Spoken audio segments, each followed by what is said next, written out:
Heaven's calling, chains are falling, hope is dawning, bright and true. Day is breaking, night is quaking, God is making all things new. Jesus saves.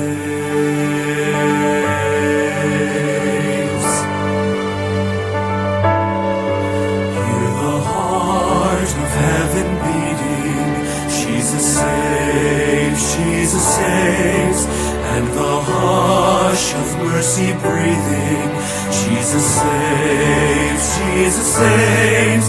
Hear the host of angels sing, glory to the newborn King, and the sounding joy repeating, Jesus saves. See the humblest hearts adore Him, Jesus saves, Jesus saves, and the wisest bow before Him, Jesus saves, Jesus saves. See the sky alive with praise, melting darkness in His blaze. There is life forevermore in Jesus saves. We will live our sorrow sharing, Jesus saves, Jesus saves. He will die our burden bearing, Jesus saves, Jesus saves. It is done, we'll shout the cross, Christ has paid redemption's cost, while the empty tombs declaring, Jesus saves. Rising up so vast and strong, lifting up salvation's song. The redeemed will sing forever, Jesus saves.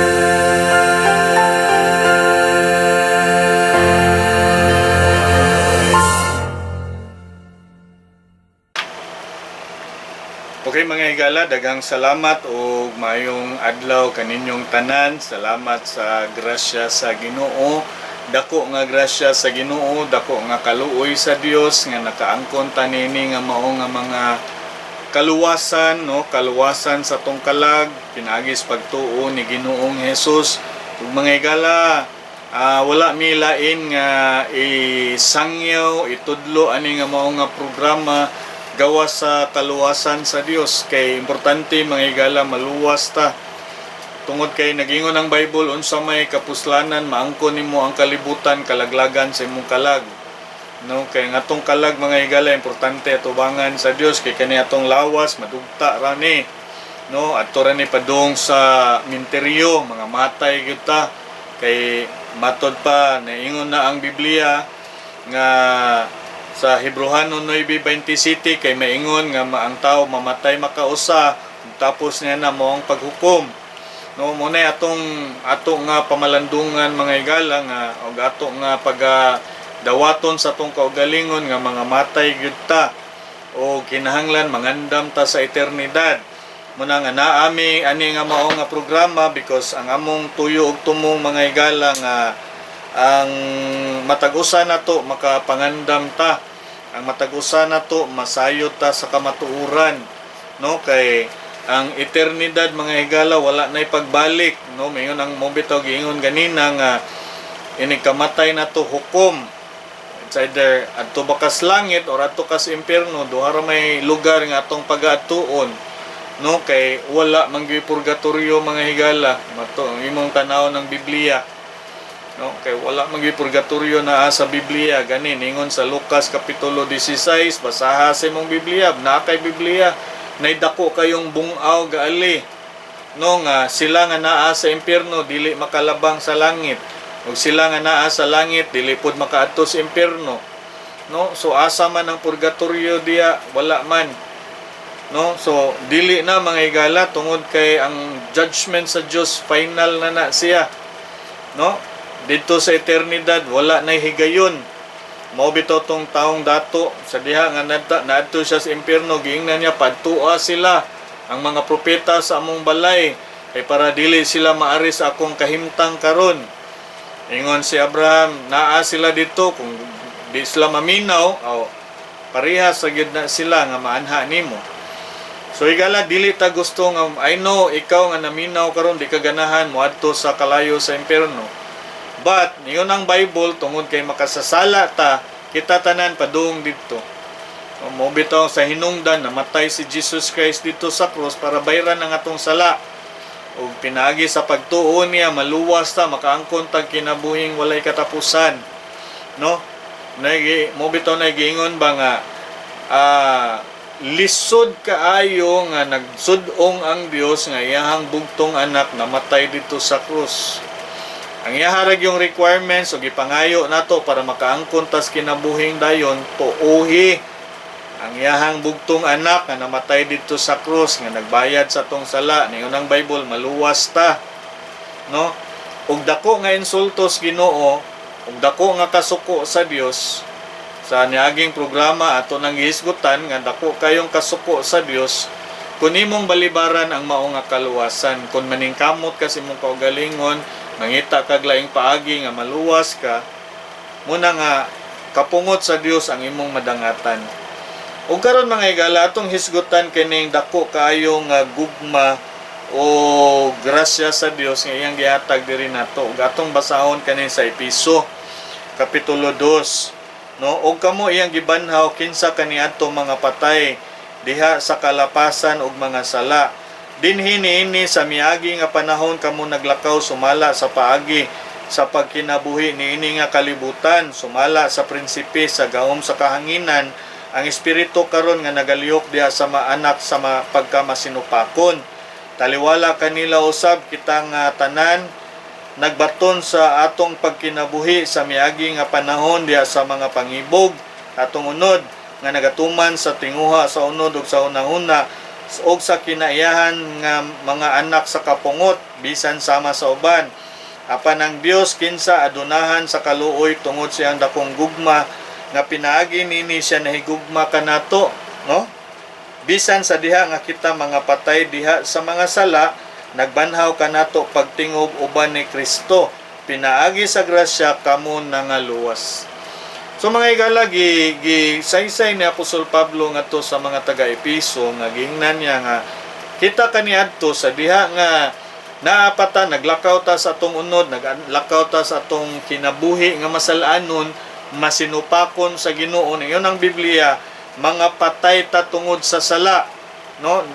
Sa tubangan sa Ginoo, patay ta, siguro buhi ka, nagsiga imong mata, naginhawa ka, but spiritually sa tubangan sa Dios patay ta tungod sa sala, no? Na wala tay kinabuhi sa Dios, no? Ningon ang Bible sa Romans 3:23 kay ang tanan nakasala ug nakabsan sa himaya sa Dios. Nang di kita madawat sa Ginoo kay makasasala ta, di kita madawat sa Ginoo kay dako kayo tang masinupakon, no? Masalawayon, nagtinguha sa mga unod, no? Kay nga naman natawo man ta nga makasasala, natawo ta sa unod, no?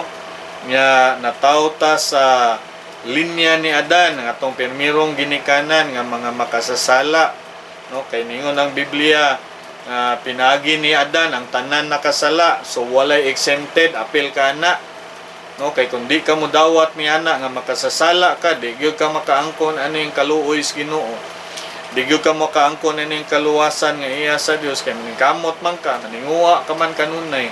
At salamat sa Ginoo nga ningon ang Bible nga sa verse number 4, apan ang Dios kinsa adunahan sa kaluoy tungod sa iyang dakong gugma nga pinaagi niini siya nahigugma kanato bisan sa diha nga kita mga patay diha sa mga sala, nagbanhaw kanato pagtingob uban ni Kristo, pinaagi sa grasya kamo nangaluwas, no? Unsa man ni nga kaluwasan ni sa kalag, no? Muna ningon ang Bible nga nagbanhaw pagtingob uban ni Kristo, pinagi sa grasya kamo nangaluwas. Kay ngano man ang ato laging kinabuhi patay sa mata sa Ginoo, pero ningon ang Bible mabuhi ta diha ni Kristo.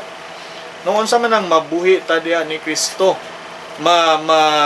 dako kayong kausaban ang tao nga naa ni Jesus Christ. Muna gingon nga na born again.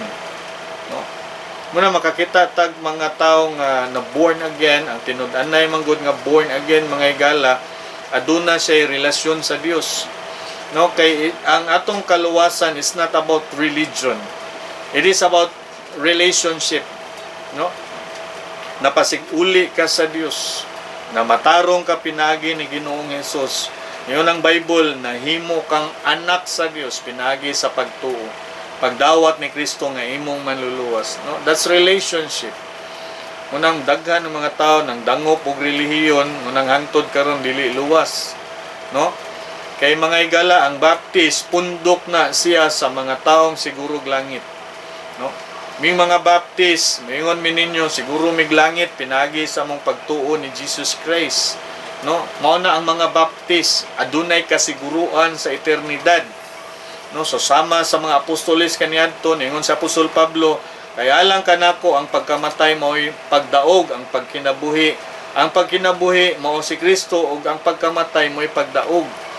Ngano man nga himo man kadaogan ang kamatayon tungod kay siguro man silang langit. No, kung imong tanawon ang mga sinulat nila, puros man sila sigurog langit. Nya nganong ikaw di man ka sigurog langit, no? Tungod kay wala kay relasyon sa Dios. Muna nga ningon ang Bible nga tungod gyud ni siya sa grasya. No? Nya ingon dira sa bersikulo 6, og mipabangon kanato pagtingob og mipalingkod kanato diha sa langitnon nga mga dapit diha ni Kristo Jesus. Subot buti pa sabot mga higala, mintras buhi pa ta, pwede gyud ta makaangkon nining maong kinabuhing walay katapusan. No? Kay saad man ni sa Dios diri kanato. No? Sa verse number 7, aron sa kapanahunan nga moabot, siya mo pakita sa nanghingapin nga mga bahandi sa iyang grasya diha sa iyang kalamo. Oh, nganhi kanato pinaagi ni Hesus Kristo, kay tungod sa grasya kamo na nga luwas pinaagi sa pagtuo ug kana dili sa inyong kaugalingon, kini ang gasa sa Dios, dili sa mga buhat basin adunay tawo nga magpasigarbo. No, kamo nang gibalik-balik ang kaluwasan sa tong kalagrasya. No, kay kung kita pay mo bayad, hambugiro kayo ta. No, pero siya ni bayad alang kanato. Siya mihatag siyang kaugalingon. No, mo na gitawag og gugma og kaluoy, dako kayo nga grasya sa Dios. No, imagine mga patay ta kaniadto tungod sa sala, mga nahilayo ta sa Dios. Ningon ang Bible, walay matarong wala bisan usa. Romans chapter 3 verse 10. Ingon sa nahisulat, walay matarong wala bisan usa. No? So kinsa man kang muingon nga matarong ka, nga di man ka matarong atubangan sa Dios. No? Kaya ang tao mahimo lang siyang mamatarong pinagi ni Ginoong Hesus Kristo.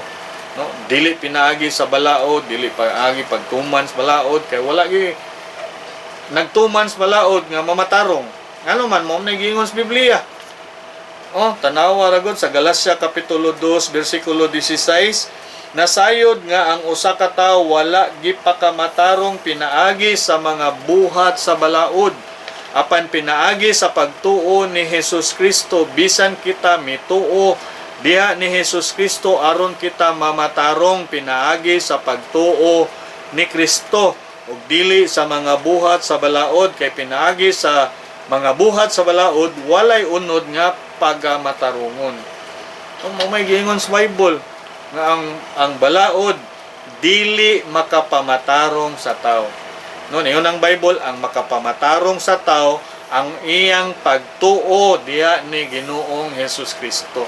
Because niyon ang Bible mga higala, once motuo ka ni Jesus Christ sa mata sa Dios, himuon kaniyang matarong. Dili imong matarong kundi si Kristo nga naa nimo. Mahimo kang matarong. No, tungod kay matod pa sa Roma kapitulo 10 bersikulo 4, klaro kayong giingon sa Biblia, kay si Kristo mao ang katapusan sa balaod alang sa pagkamatarong sa matag usa nga nagatuo. So once you believe Jesus Christ mga higala, musalig kaniya nga imo siyang manluluwas, nang iyon ang Bible, mamatarong ka sa mata sa Dios.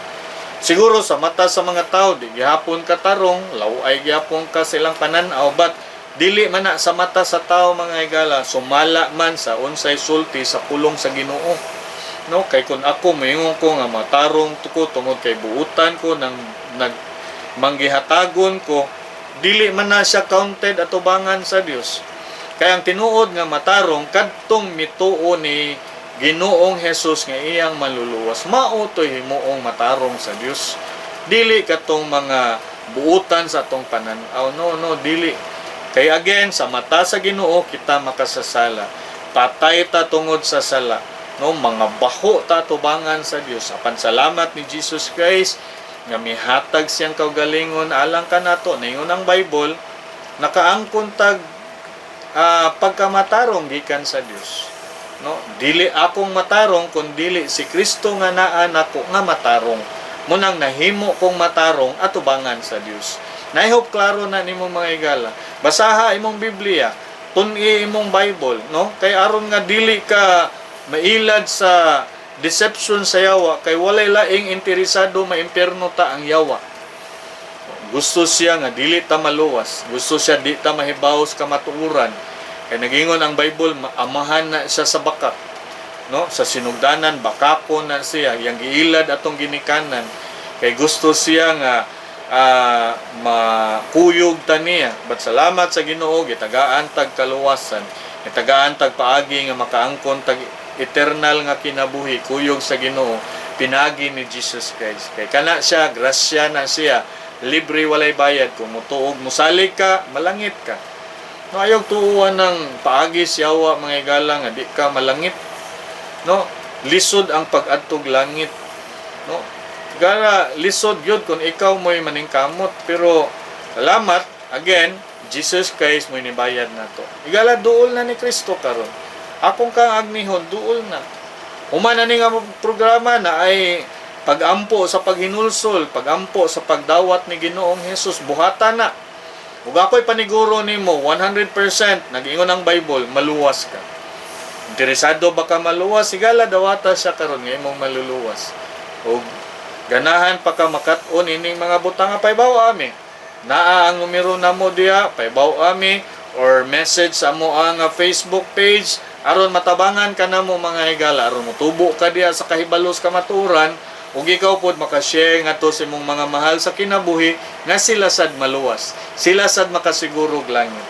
Ug mao ni atong pagtulun-an karong adlaw mga higala. Daghang salamat sa sunod na sab nga higayon. Kini na sab si Pastor Mark sa Sidon sa Emmanuel Bible Baptist Church, Lapu-Lapu City. Ako mag-ingon kaninyo, daghang salamat ug maayong adlaw ninyong tanan ug ang Dios magpanalangin. Kung ikaw nagatuo sa pulong sa Dios mahitungod sa kaluwasan, pag-ampo ani nga inampuan, Ginoong Hesus, usa ako ka makasasala ug dili angayan sa langit. Salamat sa imong kamatayon didto sa krus alang sa kabayaran sa akong sala. Pasaylo ako sa akong mga sala ug akong angkunon si Ginoong Hesus nga akong manluluwas. Pasudla si Ginoong Hesus sa akong kasing-kasing kay gusto kong malangit. Sa ngalan ni Ginoong Hesus Kristo. Amen.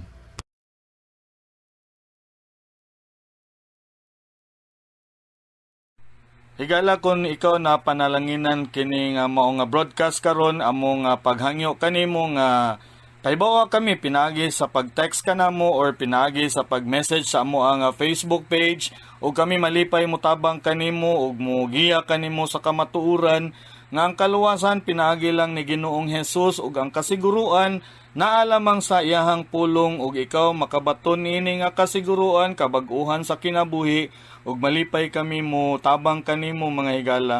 Kini na sab si Pastor Mark sa Sidon. Daghang salamat ug maayong adlaw ninyong tanan.